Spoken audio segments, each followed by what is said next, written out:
Hi everyone, আমার আরও একটি ব্লগে তোমাদের সবাইকে ওয়েলকাম। তারাপীঠের সেকেন্ড দিনে আমরা গিয়েছিলাম সাইট সিন ঘুরতে। তো সাইট সিনে যে সব মন্দিরগুলো পরে আমরা দর্শন করেছি সবগুলো তোমাদের সাথে আজকে শেয়ার করি। চলো, আমরা পুজো দিয়েছিলাম শুক্রবারে আর পরের দিন ছিল শনিবার। যেহেতু শনিবার তো সেই জন্য প্রচুর পরিমাণে ভিড় ছিল সেদিন তারাপীঠে। তো আমরা সকাল সকাল রেডি হয়ে বেরিয়ে পড়েছি সাইট সিন ঘুরতে। আর জানো তো, এখানে একটা ফেমাস খাবার হচ্ছে মুড়ি চপ। মুড়ি চপ মানুষ এখানে সকাল বিকাল দুপুর সব সময় খাচ্ছে, আর খেতেও না ভীষণই টেস্ট। যেখানে বাড়িতেই আমি মুড়ি সেরকম একটা খাই না, পছন্দ করি না, সেখানে মুড়ি চপটা এখানে নিয়ে নিলাম আর খেয়েও দেখলাম ভীষণই টেস্ট। আমি ডিসাইড করেছি বাড়িতে এসে আমি এভাবে মুড়ি চপ বানিয়ে বানিয়ে খাবো। এবার আমরা মুড়ি চপ খেতে খেতে উঠে পড়লাম বাসে, আর বাসে করে পৌঁছে গেলাম যেখান থেকে আমরা সাইট সিনের অটো বা টোটো ধরবো। আর সেখানে নেমেই দেখি ফল মাখা বিক্রি হচ্ছে, আর আমার বরের যেহেতু পছন্দ পেয়ারা মাখা, তো আমরা একটু পেয়ারা মাখা নিয়ে নিলাম। খুব টেস্টি করে বানিয়েছিল, কাসুন্দ ফাসুন্দ সবকিছু দিয়ে। এইদিকে পেয়ারা মাখা বানাতে বানাতে আমার বর চলে গেছিল রিজার্ভ করতে টোটো, কারণ এখানে টোটোই যায় নাকি শুধু সাইট সিন দেখানোর জন্য। 7টা জায়গা আছে যেখানে ওরা নিয়ে যাবে, আর ভাড়া পড়ে 200 থেকে 250 টাকা দুজনের।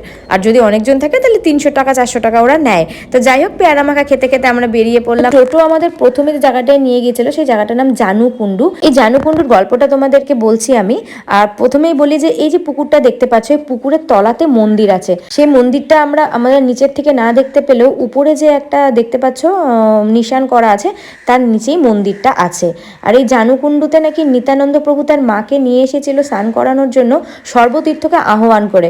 তো সেখানে সপ্তসাগর আর সপ্তনদী বর্তমান। তাই বলা হয় ভক্তরা এসে যদি এই কুণ্ডের জল স্পর্শ করে তাহলে নাকি মানব জন্ম ধন্য হয়। সবকিছুই বিশ্বাসের উপরে টিকে থাকে। আর আমি আর আমার বর প্রচুর ঠাকুর ভক্ত, ঠাকুরকে ভীষণভাবে বিশ্বাস করি, তাই আমাদের এগুলো জায়গা ঘুরতে ভীষণ ভালো লাগে। আর সেকেন্ড আমরা চলে গেছিলাম গৌরীয় মঠে। গৌরীয় মঠে ফটো ভিডিও করা একদম বারণ ছিল, কিন্তু তাও আমরা অল্প অল্প করে নিয়েছিলাম। আর আমরা খুব ভালো সময় পৌঁছেছিলাম যখন প্রভুর দরজাটা খোলা হবে।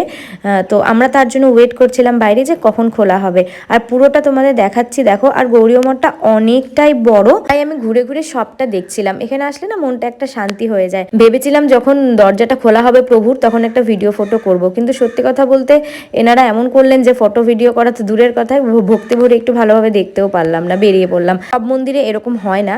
তো যাই হোক, আমরা বেরিয়ে পড়লাম এবং পঞ্চপাণ্ডব বনে। এখানেও ভিতরে ফটো ভিডিও করা বারণ, তাই তোমাদেরকে ভিতরটা আমি দেখাতে পারলাম না। ভেতরটাও খুব সুন্দর। আর এখানে ভেতরে গিয়ে দেখি ভক্তরা মহারাজের কথা শুনছিলেন।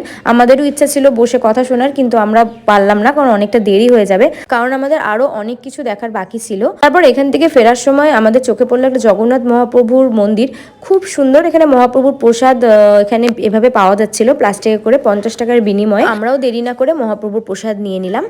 আর সত্যি কথা বলতে এই মন্দিরের যে মহারাজরা ছিলেন, এত ভালো ব্যবহার, এত সুন্দরভাবে কথা বলছিলেন, মানে মনটাই ভরে গেছে।